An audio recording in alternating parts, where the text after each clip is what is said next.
আজকে রাঙামাটিতে তৃতীয় দিন গোসল করে কক্ষ থেকে বের হলাম। খাওয়ার পরে দেখি কোথায় যাওয়া যায়।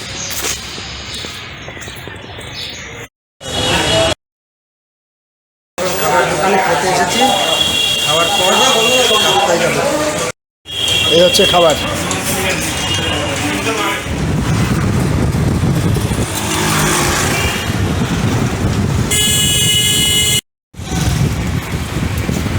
খাওয়ার পরে কাপ্তাই যাওয়ার জন্য সিএনজিতে করে যাত্রা শুরু করলাম। কাপ্তাই যেতে হবে আসাম বস্তি। প্রথমে সিএনজি নিয়ে তবলছড়ি, তারপর সেখান থেকে আরেকটা সিএনজি পাল্টে আসাম বস্তি যেতে হবে। এই দিকটাতে পানির স্তর খুবই নেচে নেমে গেছে। বর্ষাকালে পানির পরিমাণ আরও বেশি থাকার কথা, কিন্তু বৃষ্টি কম হওয়ার কারণে এই অবস্থা।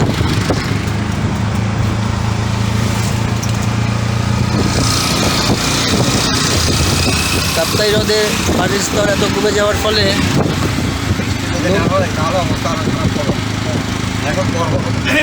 জাহাজগুলো এখনো চলতে পারতেছে না।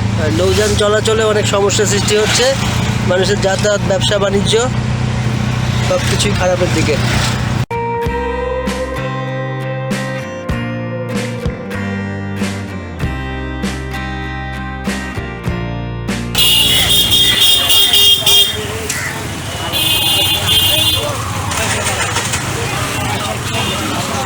খাবার দোকানের সামনে থেকে একটা সিএনজি নিয়ে এসেছি তবলছড়িতে।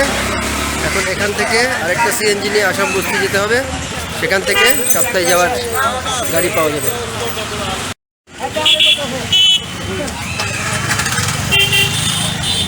এর মতো সিলিন্ডার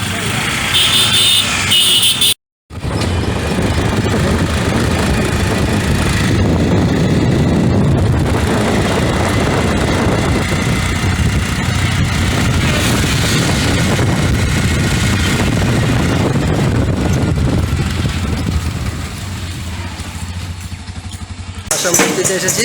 এটা একটা বাস স্ট্যান্ড এবং বাজারের মতো এলাকা। এখান থেকে আরেকটা সিএনজি নিয়ে যেতে হবে কাপ্তাই। এই সিএনজিতে করে যাব কাপ্তাই, এটা ঠিক করেছি যাওয়ার জন্য। সিএনজি চলতে শুরু করেছে। সেতুর নিচে পানি থাকার কথা, কিন্তু সম্পূর্ণ শুকনা, একদম পানি শূন্য। কখন পানি হবে কেউ জানে না।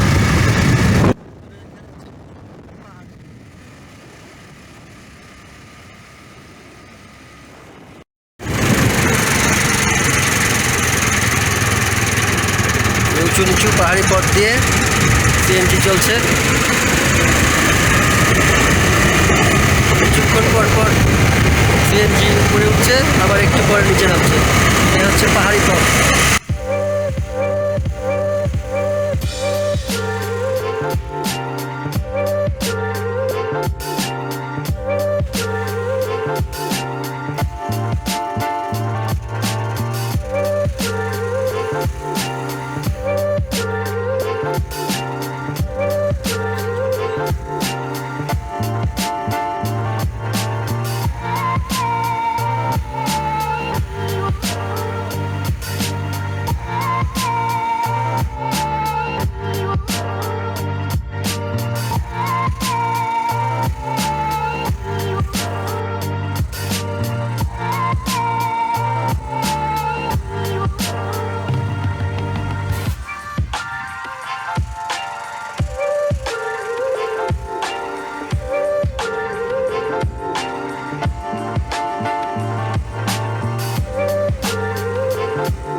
আসাম বস্তি থেকে রওনা দিয়ে 1 ঘন্টার একটু বেশি সময় পর এসে পৌঁছালাম কাপ্তাই। এই কাপ্তাই গত বছরে এখানে এসেছিলাম, কিন্তু সেবার লিচু পাইনি। এবার রাঙামাটি থেকে আবার আসলাম। এটা হচ্ছে কাপ্তাই সিএনজি স্ট্যান্ড। এখান থেকে বিভিন্ন জায়গায় সিএনজি ছাড়ে।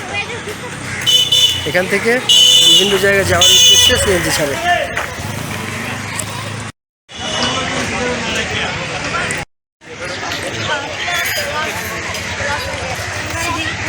এই কোন ক্লাসে পড়ো?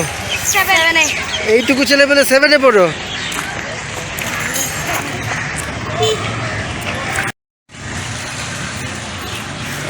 এটা হচ্ছে কাপ্তাইয়ের বিখ্যাত একটা স্থাপনা।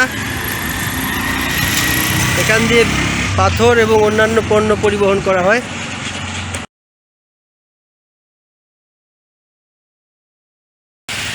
এই জায়গাতে 1981 সালে মুক্তিপ্রাপ্ত ফারুক, ববিতা, আলমগীর, জসিম অভিনীত প্রতিজ্ঞা ছবিটার শুটিং হয়।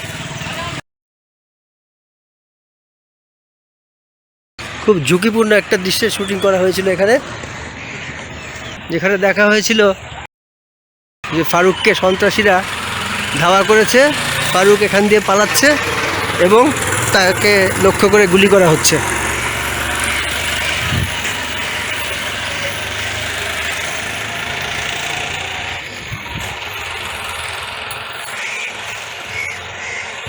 এটার নিচেই আছে কর্ণফুলী নদী এবং অপর প্রান্তে কাপ্তাই হ্রদের একটা অংশ।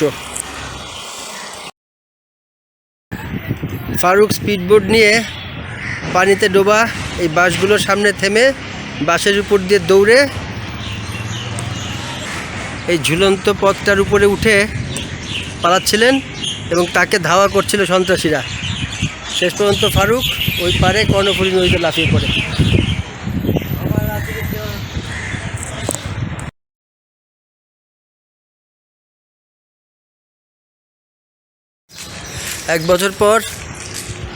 প্রায় এক বছর পর আবার কাপ্তাই এসেছি।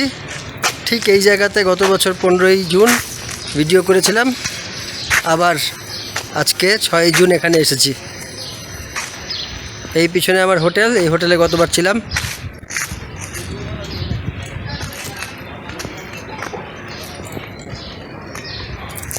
আর সোজা রাস্তাটা চলে গেছে জেটি ঘাটের দিকে। এখন দেখি জেটি ঘাটের দিকে গিয়ে দেখি ওখানকার কি অবস্থা।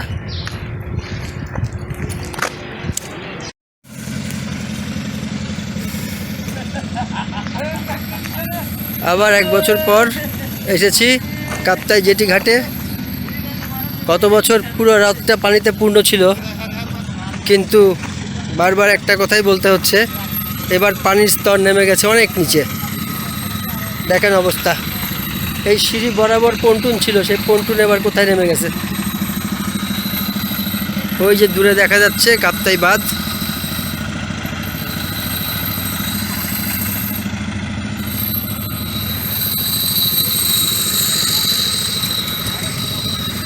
এখানটা নতুন একটা হোটেল হয়েছে, গত বছর এটা ছিল না।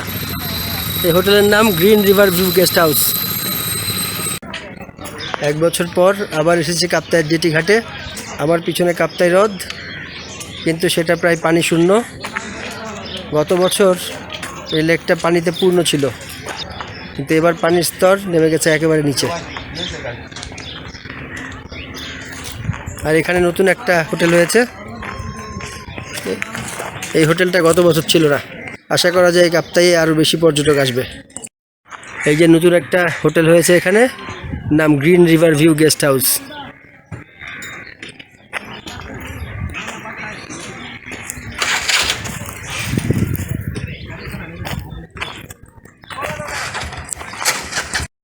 এই হচ্ছে কাপ্তাই পানি বিদ্যুৎ কেন্দ্র।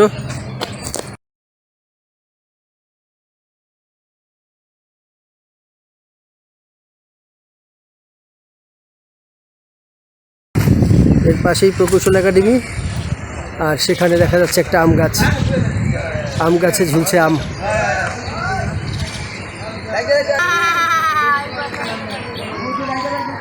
বেশিরভাগ আমই পাকা, পাশে আরেকটা ফল গাছ দেখা যাচ্ছে, কিন্তু এটার নাম কেউ বলতে পারছে না।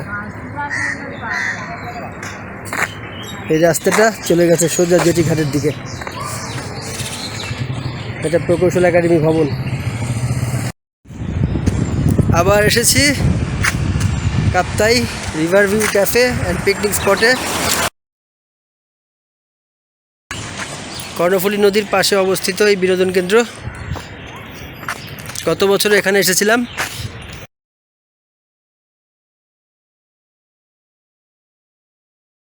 আবার এখানে এসেছি, এখানে কিছুক্ষণ বসবো, তারপর রওনা দেবো রাঙামাটির পথে।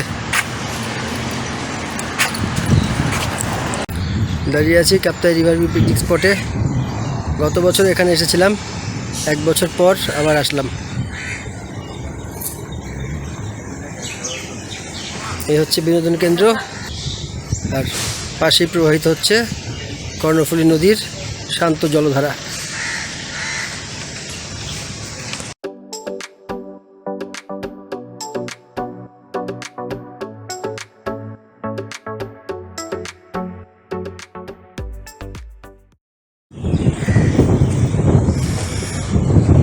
এই যে কর্ণফুলী নদী,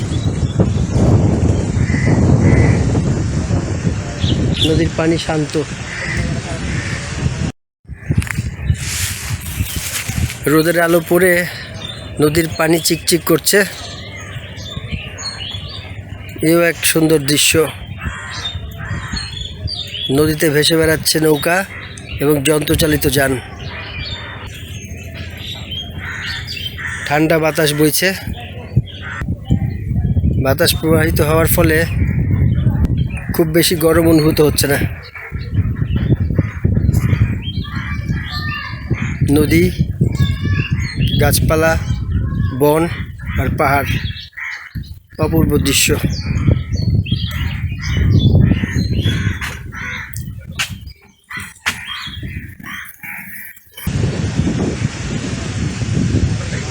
বাতাস বইছে আর নদীতে চলছে কিছু নৌকা।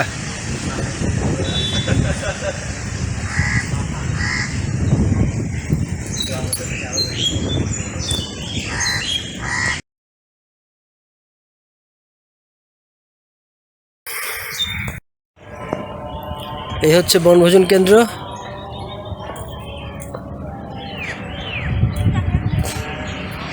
বনভোজন কেন্দ্রের ভিতরে নির্মিত এই একটা নদীর তীরে বারান্দা মতো তীর দেখার জন্য করা হয়েছে। এটাও পাহাড়ের উপরে। নিচে দেখা যাচ্ছে কলা এবং অন্যান্য গাছ।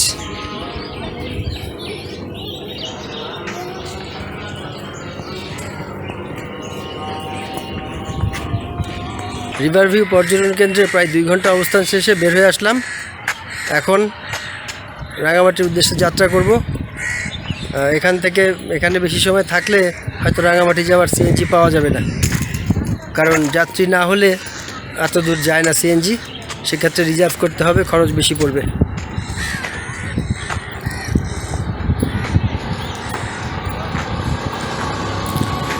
রিভার ভিউ পর্যটন কেন্দ্র ভ্রমণ শেষে এখন আবার যাব রাঙামাটির উদ্দেশ্যে। এখন বিকাল 5টা বাজে। তাড়াতাড়ি বের হয়ে পড়লাম, কারণ অন্ধকার হয়ে গেলে সিএনজি রাঙামাটি যায় না, তখন আমাকে বিপদে পড়তে হবে, কারণ আমার হোটেল রাঙামাটিতে। 1 বছরে 2 বার এবং এই নিয়ে 3য়বারের মতো কাপ্তাই ভ্রমণ করলাম। এখন যাচ্ছি সিএনজি স্ট্যান্ডের দিকে। কাপ্তাই হ্রদ থেকে এখান দিয়ে বাস নিয়ে কর্ণফুলী নদীতে ফেলা হয়। তেমন কিছু জানে না, আমার ফ্রেন্ড খেলে দিত আবার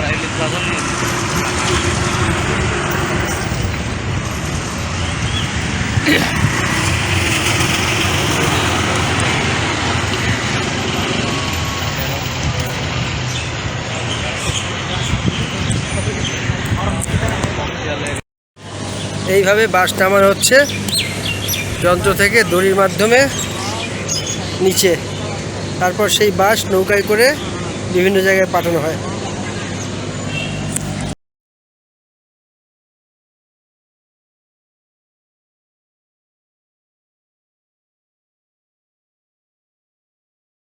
সিএনজি স্ট্যান্ডে এসে রাঙামাটি যাওয়ার জন্য সিএনজিতে উঠে বসলাম। যাত্রী পূর্ণ হওয়ার পরে সিএনজি ছাড়বে। সিএনজি চলতে শুরু করলো রাঙামাটির দিকে।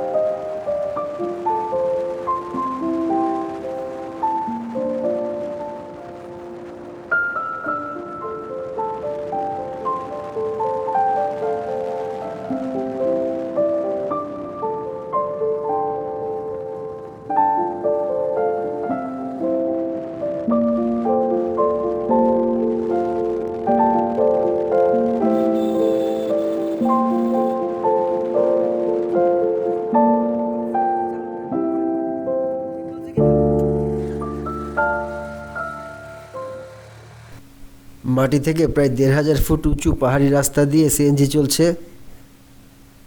এর মধ্যেই শুরু হলো প্রচণ্ড বৃষ্টি।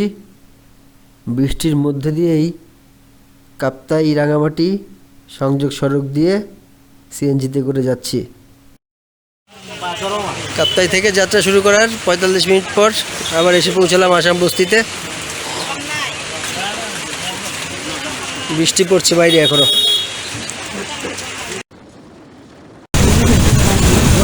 কাপ্তাই থেকে রাঙামাটি রওনা দেওয়ার কিছুক্ষণ পরই শুরু হয়েছিল প্রবল বৃষ্টি। এখন সেই বৃষ্টি প্রচণ্ড রূপ ধারণ করেছে। ডবলছড়িতে এসে আটকে গেছি বৃষ্টির কারণে। একটা দোকানে ছাতার নিচে দাঁড়িয়ে আছি।